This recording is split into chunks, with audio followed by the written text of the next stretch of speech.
Hello and welcome. My name is Craig D'Souza. I am the CEO of the Creative Industry Association. And today I bring you a very good friend of mine, Dani Phillips. He is the Managing Director of Visage Textiles Limited and the Craft Cotton Company. Dani, hello and welcome. Thank you, Craig. Nice to see you again, as always. You are one of my favourite people in the industry. In fact, even if we weren't in the industry, I think why are you talking like that? Because you're talking like a robot. It's unbelievable. We all know you. We all love you. Talk normally and say hello properly. Oh, hello. Sorry, I was reading the script you gave me. Sorry, apologies, Craig. No, it's lovely to see you and chat to you this evening. Oh my God, it is very late this evening, and we are talking. So, Dani, thank you for doing this, especially at a late is it Tuesday? I'm pretty sure, I don't know. It seems a bit like Groundhog Day at the moment, but I think it is Tuesday. It's very late. But thank you for joining us. So, Dani, for people that may well be watching this later on or now, tell us a little bit about yourself and who are you and what do you do? So I'm lucky enough to run a fabric company. It's a company that's in the main owned by one of my closest friends who emigrated 15 years ago from the UK. And at that time, he brought me into the business. I was acting as a general management business consultant at that time, and I joined Visage Textiles one day a week to help my friend report on the business, so he was understanding what was going on whilst he was living outside of the UK. Over the years, he let me start to experiment with the business in many respects, to try different things. We were attending trade shows and seeing some very clever ideas that some of our competitors were doing, particularly businesses in the US and what they were doing. And we started to develop the business into the whole area of crafting, because previously the business had been a general fabric merchant selling all manner of different fabrics, from shirting materials and suiting materials. And we saw this new area of craft as something that was quite interesting and something that we should try and get into. And that's where the journey all started, and the business continued to grow and grow and grow. And about 6 years ago now, I think I joined the company full time as the managing director. Wow, that's. I'd have just assumed you've been there longer. If I'm honest with you, I think I've known you for such a long period of time. But and have you, over those course of the years, how have you grown? Because I believe you've grown quite exponentially, haven't you, in various different areas and stuff like that. And you have grown quite well, haven't you, over the last couple of years? It's been very much up and down, Craig. It wouldn't be fair to say the business has grown year on year. In fact, far from it. It's been a bit of a rocky journey. If you were to plot a graph, overall, there's been an upward trend over that time. I think the business has grown 3 to 4-fold over 10 years. But I think it's fair to say that in more recent times, crafting has been very prominent, and that's certainly led to our business growing, both here in the UK, in Europe, and we've been trying to grow the business as well outside of Europe, in North America and Australia and other parts of the world. And I think that's one of the exciting things that we've done in the past couple of years, is to try and grow our export business. Fantastic. So, and then, is there new things happening? Obviously, this year more so. Well, over the last 12 months, it's been very difficult to maybe promote new products, get awareness, especially with various different trade shows and connectivity going. What are you doing to help customers look at or see your new products, and also do you have new products coming to market, Yeah. and how can we see those? Yeah, I think it's fair to say that the challenge has been how you replace the face-to-face meeting with alternative forms of connectivity. My colleagues who work in sales are frequently on their mobile phones sending images of collections by WhatsApp, and that is something that we do all the time. We now do video appointments using technology like this with our customers, and we walk around our warehouse and show them images and video of our product. And we have instigated other methods such as curbside collection, and really we try to make ourselves as available as we can to our customers during this difficult time. Our website is clearly an important way of connecting with customers. We launch new ranges on there all the time, and in fact, other than problems we may have had with shipping and logistics, our rate of newness of bringing new ranges to the market hasn't been affected at all by COVID. In many respects, we've had to accelerate some of those new ranges coming through, such as being some of the demand in the market. So not seeing people face to face is problematic. We're sociable people, so we like to see people face to face. But in truth, we feel that we are reaching our customers. We've had a significant increase in new customers in the hundreds and hundreds since April of last year. So we feel that people are finding us. I think it's always important to try and advertise in the trade press, so that people know who you are. But ultimately, it's been hard, but I think we've coped with the challenges that we've had. In terms of new ideas, I think it's interesting. So no, go. Sorry, carry on. You asked me about what we're doing new this coming year, and yes, I could talk at length about the new designs and collections we've got coming in. But there are a few little twists that we're incorporating this year. So we're doing quite a lot more digital printing. That is because the pricing of digital printing has come down, and the customers, I think some of our designs lend themselves well to digital printing. Another thing we are working on is ranges of organic cotton, printing on organic cotton. I think the UK has always been a little bit behind Europe in terms of adoption of concepts such as organic cottons. However, that's changing now. We're being challenged all the time by our customers about how we're managing the sustainable issues regarding our business in terms of packaging and in terms of waste. And these are really exciting things to sort of get your teeth into, because it's only making our product and our company a better company. Oh, fantastic! I mean, I think that's great that you're still pushing forward, even in these very difficult times. And I'm not discrediting the difficult times that people are having and have had. We've all got our own personal issues and business issues and everything else. I'm not discrediting that. But it's very interesting that you've also you've adapted. You're now pushing kind of the technology that's now out there and using that, and it seems to be that you're using that well.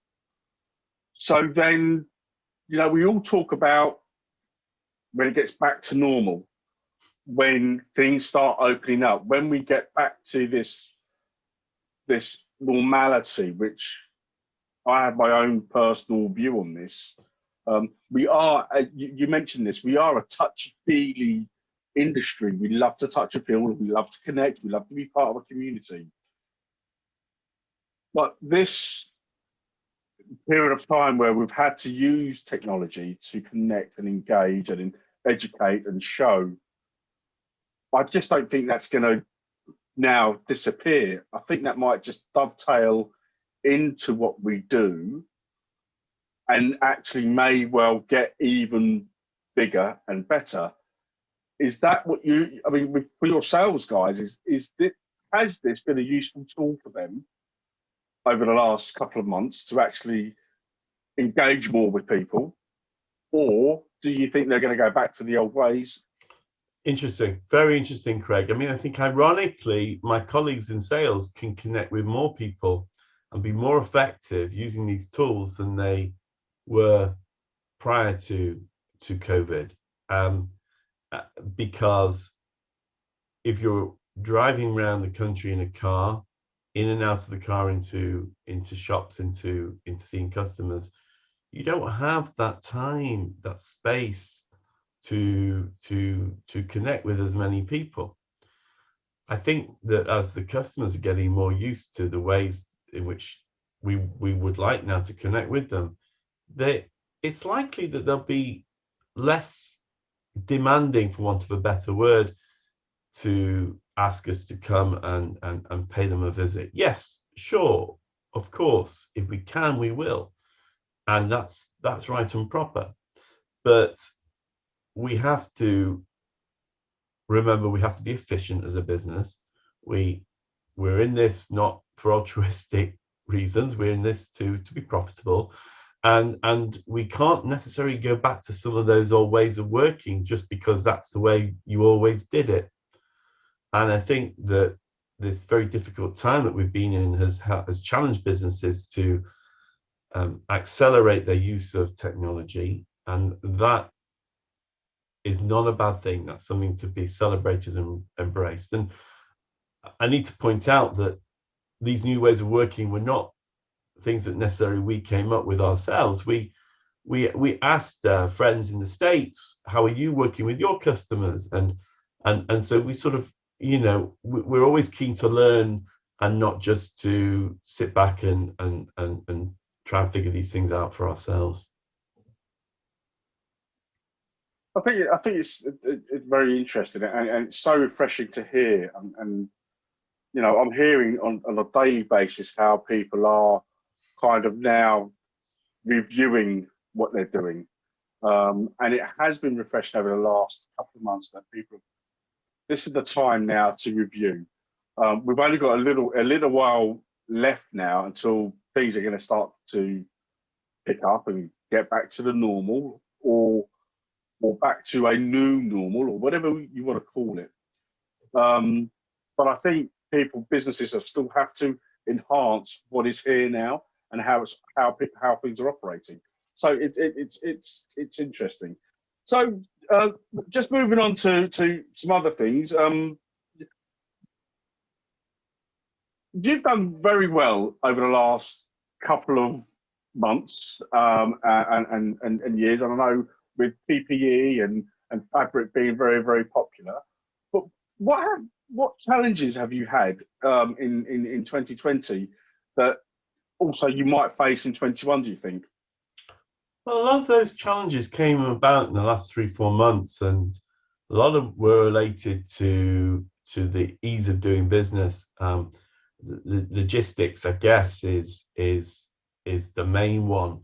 Like many other importing businesses in the UK, we faced challenges in terms of the length of time it takes to bring goods into the country. That's related to issues at the UK ports and issues with UK hauliers.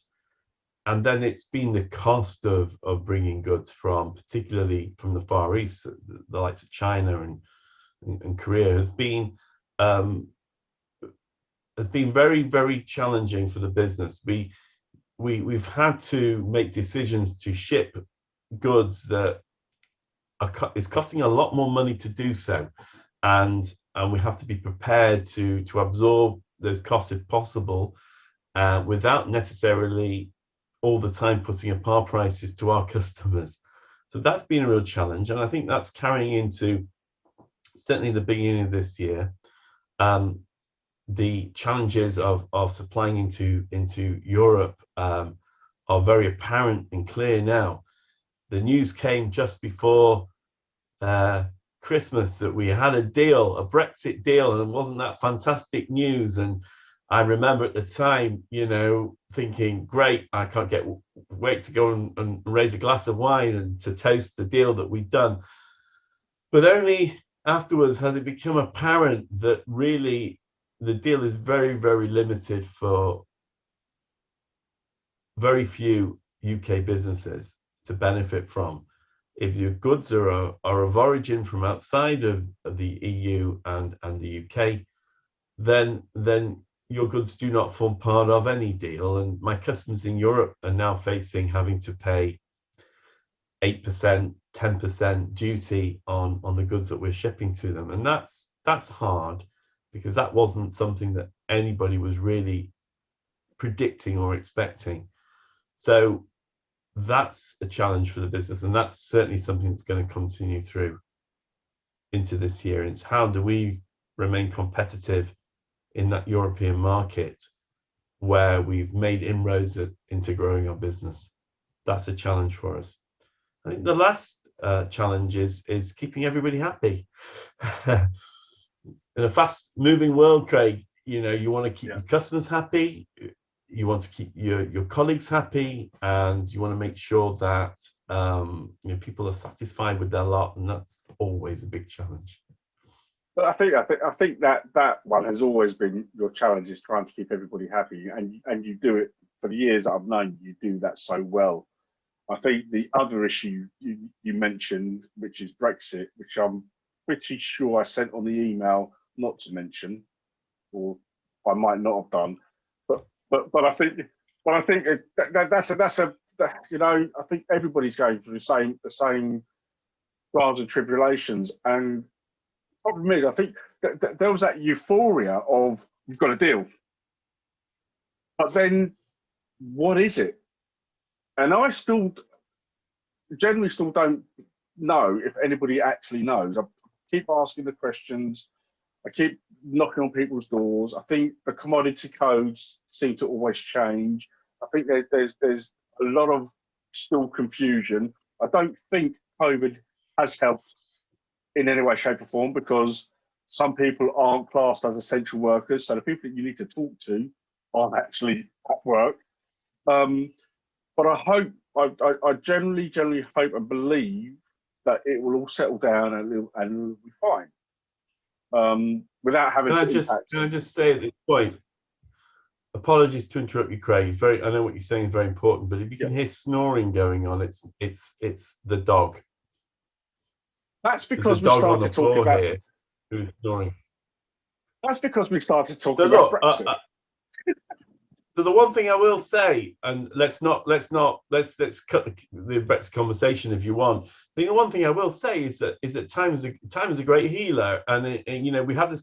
Let's have this conversation, Craig, in the first week of February next year, and I think we'll truly find that the picture is a lot clearer, and people have found a way of working in the new environment, and probably we'll look back and say, well, at the time it was a challenge, but we sorted it out. I think that's something we should bear in mind. And right here, right now, it seems terrible and awful, but I'm convinced. I'm a glass half full sort of person that the passage of time will allow us to find a proper way of working in a more efficient way of doing so. I think you're absolutely right. I 100% agree with you. But it is just I think it's just impacted now because there's so many other things going on with businesses. So yeah, you're right. So I would like to ask, what top tips have you got for businesses, people, anybody any top tips that you have in a business, or if people want to work with you, or how can they get involved with you? Kind of tips. Leave us with a couple of tips if you can do. Yeah, okay. So look, I think one thing I wanted to put out there is that we print fantastic design onto fabric, and within our industry are so many talented designers, particularly in the whole area of papercraft, and a lot of the skills that they have, and a lot of the wonderful designs that they create could be translated onto fabric. So we are all the time looking for good design, which we buy, and that's something that I always like to put out there. And if there are people, and we do get approached, and it's always wonderfully exciting when we do, because one of the facets of our business is that our designs don't have a particular look. You can't look at a print and necessarily say, oh, that's a Craft Cotton Company design, because we try to be quite broad with our designs, and we try to appeal to many different facets of customer. So we are all the time looking for great new designs. So if you want to connect, my phone number is on our website, and give me a call. And just to jump in there, Dani. So you also license for some quite big names as well, don't you? So there's two sides of our licensed fabrics. There's the ranges we distribute, and we work with some companies in North America, and we distribute their designs here into Europe, which has been a good business for us. And we've also own our own licenses. So we have licenses with a number of different licensors here mainly in Europe. So we work with the Beatrix Potter people. Apologies, my dog. Yeah, well, I'll bring him on the screen if you want. We work with Beatrix Potter and Peter Rabbit. So apologies if I leave anybody out, but we've got licenses such as Gruffalo, we've got Thomas the Tank Engine, Roald Dahl, and one of the most exciting ones, which is one of the newest ones, is with the V&A Museum.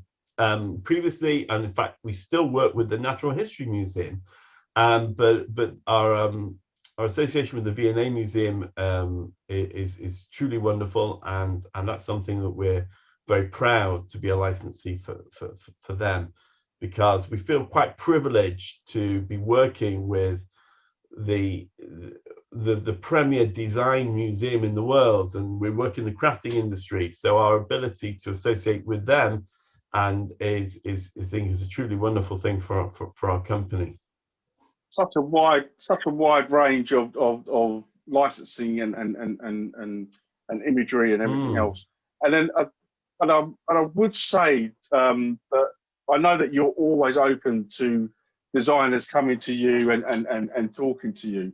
One thing I would say to designers that do approach Dani, I've known Dani for many a year, and I think that if they say no, don't think that it's no indefinitely. It's and Dani, I don't know if you'd agree with me. It just might not be the right time for now. That doesn't mean it's the right time, the wrong time, or right time, sorry, for later on in a couple of years. So just keep going, keep at it. Is that a true statement to make, Dani? I think that's fair. I think that is fair. We do collaborate with some famous sewing personalities such as Debbie Shaw and Stuart Hillard and Sarah Payne, and we put their designs and ideas and concepts onto fabric. But we also work with a range of other designers, and we've got a couple coming on board this year, and they present a very different look and something that we think is very complementary to our range, and we won't ever say no, but we'll say we're not interested because, and we'll kind of give a bit of a reason, and hopefully that will help inform our decision-making process, because I think that's only fair. If somebody's giving of themselves and their designs that they created to share with you, it's their baby, it's their pride and joy. And if you're not saying yes to them, I think you're duty bound to sort of give reasons why, because I think it's only fair and honest to do so. I think that's very admirable, and I'm so pleased you said that. I think anybody that wants to approach Dani, please do so. At least you're going to get an open and honest opinion from an industry expert, which is great. So, Dani, lastly, last question, and we've spoken about this before, is your words of intent. Now, this is to really kind of have a word or a couple of words that you're going to live and breathe by for 2021, and really want to kind of bring home to you, rather than a New Year's resolution, a couple of words. What are your words going to be for this year? What are you going to hang your hat on? Well, I thought long and hard about this, because you did say you would be asking me this beforehand, and I'm fairly sure that what I'm going to say is not specific to 2021. It's more about how we try and live on a day-by-day basis, and have done for a good number of years now, and that's because we truly believe that we're only where we are as a business because of the team of people we have working for us. I know it sounds like the thing you should be saying because that comes across well, but it's very much the case, and I can't tell you enough how important that is to myself and my colleagues, my fellow directors. We've got a wonderful team of employees, and I would like to think that what we'll do for them this year is what we've done perhaps in previous years. But what I know we've done in previous years is to develop them, is to work with them, to make them better at what they do. And it's not just about their skills, it's also about the decisions that they make on a day-by-day basis. We can't micromanage what we do. It doesn't work for our company. It's not an efficient way of working. So I'm all for encouraging people to take decisions, empowering them to take decisions, and to learn from those decisions, right or wrong. My mantra is, don't come to me to say you didn't make a decision. Come and tell me you made the wrong decision and you've learned from it. You're never going to get hung for making the wrong decision, but you know what? I'll criticize you for not making a decision. So I think that's the philosophy for this year, to continue that, because I think our business has benefited from it. I think our business will continue to benefit from it. And I feel that my colleagues will feel better about themselves if they're able to add value to the business by making lots more of their own decisions. Hopefully that's my food for thought for this year. Food for thought. So your word is going to be developing them, and just generally encouraging them, keep them on the track, right? Yeah, it's very hard at the moment. In a sense, I feel we're very fortunate, Craig. We shut the business for 4 weeks, from the 4th week of March to the end of April. And we then decided to reopen the business when we realized that we could. And I go into work every day, and with security and precautions in place, I still get to see 20 to 25 people every day. And we are a community of people. We are lucky in that we are not home based. The majority of my colleagues would beg not to work at home. If they could avoid it, they would rather come into the office most of the days of the week, at least. So I do think we're very fortunate, and we have a lot to be thankful for, and making my colleagues enjoy their work, feel more empowered and more involved is all part of that process. Well, that's fantastic to hear, and that I absolutely love what you guys are doing, and especially yourself, and it's so encouraging to hear positive stories, that also companies are looking after their staff, especially at these times.